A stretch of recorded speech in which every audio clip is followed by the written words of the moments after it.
अंत्योदय गृह योजना अधीन जदि आपण घरटीए पाइबा पई चाहुचंती ताहले पूरण करंतु एही फॉर्म। एही फॉर्म टी आपण किपरि फिलअप करिवे, एहा केमिति डाउनलोड करिवे, एहार एलिजिबिलिटी क्राइटेरिया कोन रहिछि, केउ माने एथिरे आवेदन करि परिवे एवं आवेदन कला बेले कोन सब डॉक्यूमेंट आवश्यक संपूर्ण डिटेल्स आज आपण माने वीडियो माध्यम रे देखिया पई पाइबे। तेणु बिना टाइम वेस्ट करी चलंतु स्टार्ट करिवा आज रे वीडियो।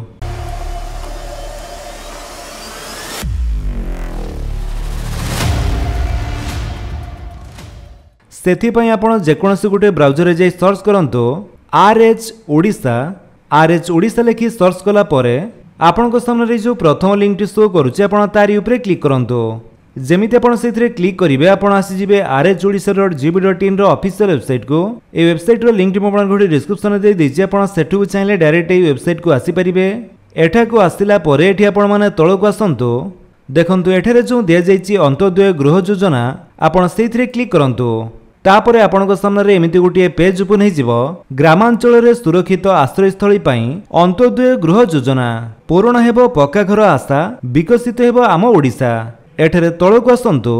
अधिक जानिया पई संपृक्त गोष्ठी उन्नयन अधिकारी किंबा टोल फ्री नंबर 067468177777 रे जोगाजोग करंतु।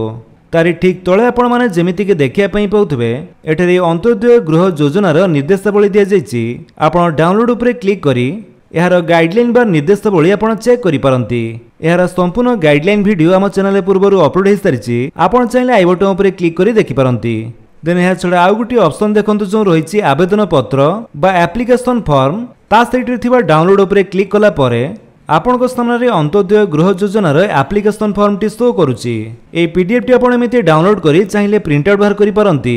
तो आवेदन पत्र रे प्रथमे देखंतु रहिछि आवेदनकारी नाम आधार अनुसार, माने जे अंत्योदय गृह योजना पई आवेदन करूचंती तांकर आधार कार्ड रे नाम टी जेमिति थिबो से अनुसार तांको नाम टी एठारे लिखिबे।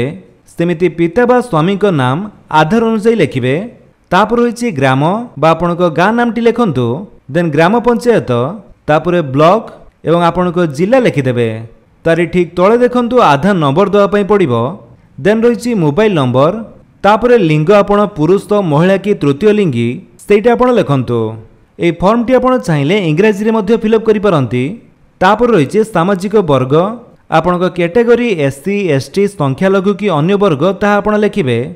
देन 40% बा अधिक भिन्नक्षम होइतिले एठारे आपण ह लिखिबे, नहले ना लिखंतु। तापरे जन्म तारीख बा आपणकर डेट ऑफ बर्थ दे दियंतु। प्रथमे दिन बा डेट, तापर रहिबो मास, देन लास्ट रहिबो जन्म वर्ष बा ईयर। एठारे बयसटी आपणकर केते हला आपण लिखि दियंतु।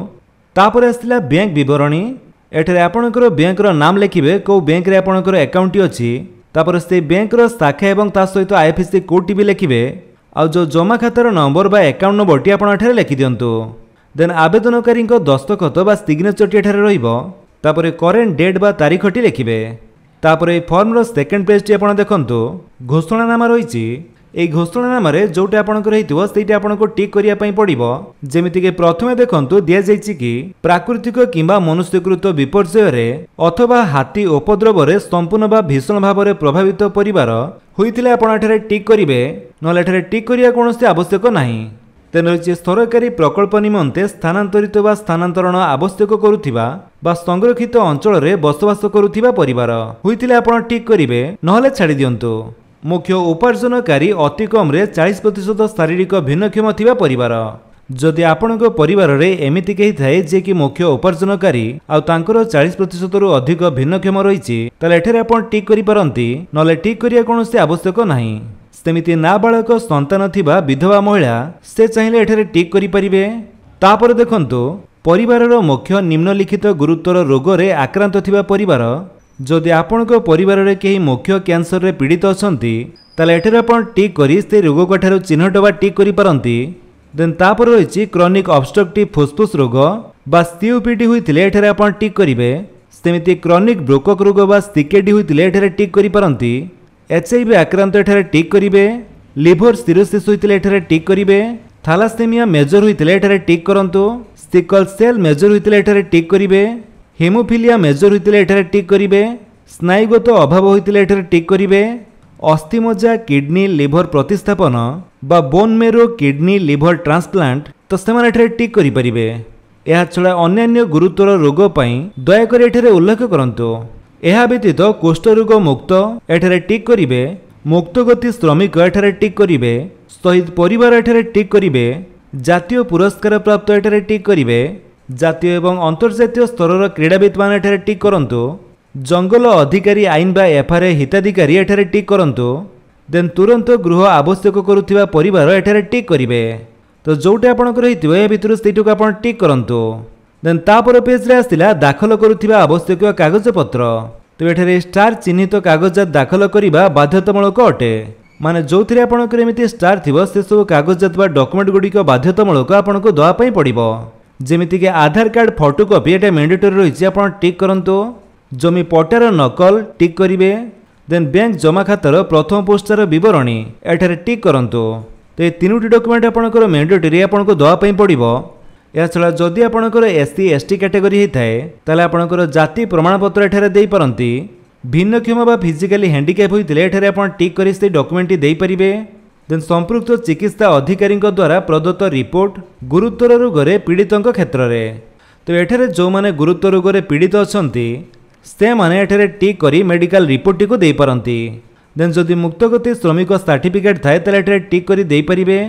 ଦେନ୍ ଜାତୀୟ ଅନ୍ତର୍ଜାତୀୟ କ୍ରୀଡ଼ାର ଅଂଶଗ୍ରହଣ ସମ୍ବନ୍ଧୀୟ ସାର୍ଟିଫିକେଟ୍ ଥିଲେ ଏଠାରେ ଟିକ୍ କରି ଦେଇପାରନ୍ତି।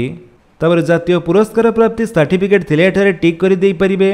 ଏସବୁ ବ୍ୟତୀତ ଯଦି ଆପଣଙ୍କର ଅନ୍ୟ କୌଣସି ସାର୍ଟିଫିକେଟ୍ ଥାଏ ତାହେଲେ ଏଠାରେ ଆପଣ ତାହା ଲେଖିପାରିବେ।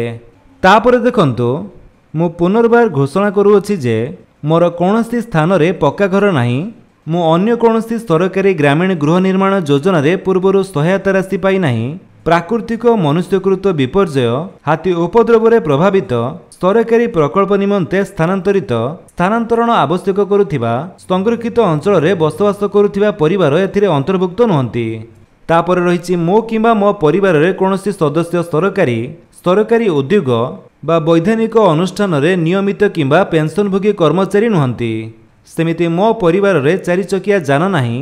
ସେମିତି ମୋ ପରିବାରରେ କୃଷିଭିତ୍ତିକ 3 ରୁ 4 ଚକିଆ ଯାନ୍ତ୍ରିକ ଉପକରଣ ନାହିଁ। ଦେନ୍ ମୋ ପରିବାର ସରକାରୀ ପଞ୍ଜୀକୃତ ଅଣକୃଷି ଉଦ୍ୟୋଗୀ ଅନ୍ତର୍ଭୁକ୍ତ ନୁହନ୍ତି। ମୋ ପରିବାରର କୌଣସି ସଦସ୍ୟଙ୍କ ମାସିକ ଆୟ 15,000 ଟଙ୍କାରୁ ଉର୍ଦ୍ଧ୍ୱ ନୁହେଁ। ତାପରେ ରହିଛି ମୋ ପରିବାରର ନାମରେ 2.5 ଏକର ବା ତତୁର୍ଦ୍ଧ୍ୱ ଜଳସେଚିତ ଜମି ନାହିଁ ଏବଂ ମୋ ପରିବାରର ନାମରେ 5 ଏକର ବା ତତୁର୍ଦ୍ଧ୍ୱ ଅଣଜଳସେଚିତ ଜମି ନାହିଁ।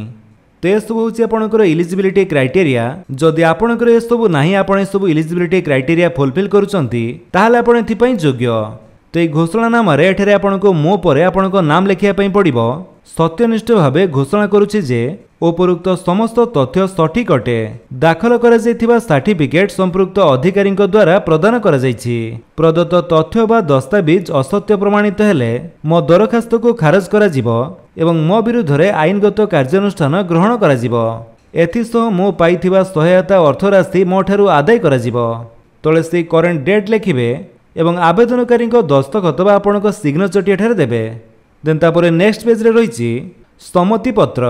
ମୋର ପ୍ରମାଣୀକରଣ ମାନ୍ୟତା ପାଇବା ପାଇଁ UIDAIରୁ ମୋର ଆଧାର ନମ୍ବର ଏବଂ ଜନସଂଖ୍ୟା ବିବରଣୀ ହାସଲ ନିମନ୍ତେ ମୁଁ ଓଡ଼ିଶା ସରକାରଙ୍କୁ ଅନୁମତି ପ୍ରଦାନ କରୁଛି। ଏହି ଉଦ୍ଦେଶ୍ୟ ପାଇଁ ନିଜକୁ ପ୍ରମାଣୀକରଣ କରିବାରେ ମୋର କୌଣସି ଆପତ୍ତି ନାହିଁ ଏବଂ ସମ୍ପୂର୍ଣ୍ଣ ଭାବେ ଜ୍ଞାତ ଯେ ଏହି ସୂଚନା କେବଳ ଉପରୋକ୍ତ ଉଦ୍ଦେଶ୍ୟରେ ବ୍ୟବହୃତ ହେବ। ଦେନ୍ ରହିଛି ଓଡ଼ିଶା ସରକାରଙ୍କ ଠାରୁ DBT ପ୍ରାପ୍ତ କରିବା ପାଇଁ ମୁଁ ମୋର ଆଧାର ସକ୍ଷମ ବ୍ୟାଙ୍କ ଜମା ଖାତାକୁ NPCI ସହିତ ସଂଯୋଗ କରିବାକୁ ସମ୍ମତି ଦେଉଅଛି। ମାନେ ଯେଉଁ ବ୍ୟାଙ୍କର ଡିଟେଲ୍ସ ଆପଣ ଦେଲେ ସେହି ବ୍ୟାଙ୍କ ଆକାଉଣ୍ଟ ସହିତ ଆପଣଙ୍କର ଆଧାର DBT ଲିଙ୍କ ବା NPCI ମ୍ୟାପିଂ ହୋଇଥିବା ଆବଶ୍ୟକ। ଯଦି ନାହିଁ ତାହେଲେ ଆପଣ ବ୍ୟାଙ୍କ ଯାଇ କରିପାରନ୍ତି, ନହେଲେ ଅନଲାଇନ୍ ମାଧ୍ୟମରେ ଆପଣ DBT ଲିଙ୍କ କରିପାରିବେ। ତ ସେ ଟପିକ୍ରେ ଭିଡ଼ିଓ ଆମ ଚ୍ୟାନେଲରେ ପୂର୍ବରୁ ଅପଲୋଡ଼ ହୋଇସାରିଛି, ଆପଣ ଚାହିଁଲେ ଆଇ ବଟନ୍ ଉପରେ କ୍ଲିକ୍ କରି ଦେଖିପାରନ୍ତି।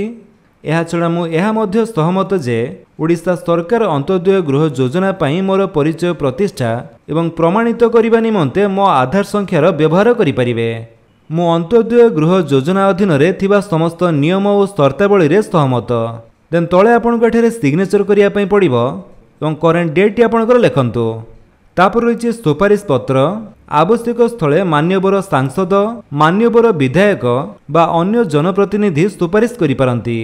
ତେମାନଙ୍କ ଭିତରୁ କେହି ବି ଚାହିଁଲେ ଆପଣଙ୍କ ପାଇଁ ସୁପାରିଶ କରିପାରିବେ। ତ ଯିଏ ବି ସୁପାରିଶ କରିବେ ତଳେ ତାଙ୍କର ଷ୍ଟାମ୍ପ ସହ ଦସ୍ତଖତ ରହିବ। ତାପରେ ରହିଛି ପ୍ରାପ୍ତି ସ୍ୱୀକାର।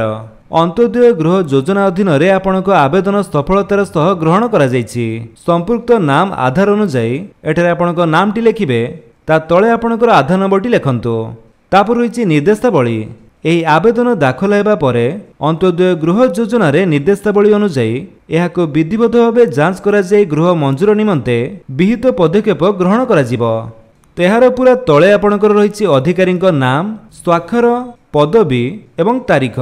एठारे जे अधिकारी आपणकर फॉर्मटी को रिसीव करिवे तांकर नाम, तांकर स्वाक्षर, तांकर पदवी एवं से डेटटी लिखिबे। तेमिति प्रोसेस रे आपण अंत्योदय गृह योजना रे फॉर्मटी को डाउनलोड करी फिलअप करि पारंती। जदि आपण वीडियोटी भल लागिस तले आपण वीडियो को लाइक कर दियंतु, आपनक सांगनक भितरे शेयर करी जणांतु। आ जदि आपण हम चैनल रे नुवा चैनल को सब्सक्राइब करी बेल आइकन दबाई ऑल नोटिफिकेशन कर दियंतु ताकि जेते वीडियो अपलोड करिवे आपण देखि परिबे। Thank you for watching.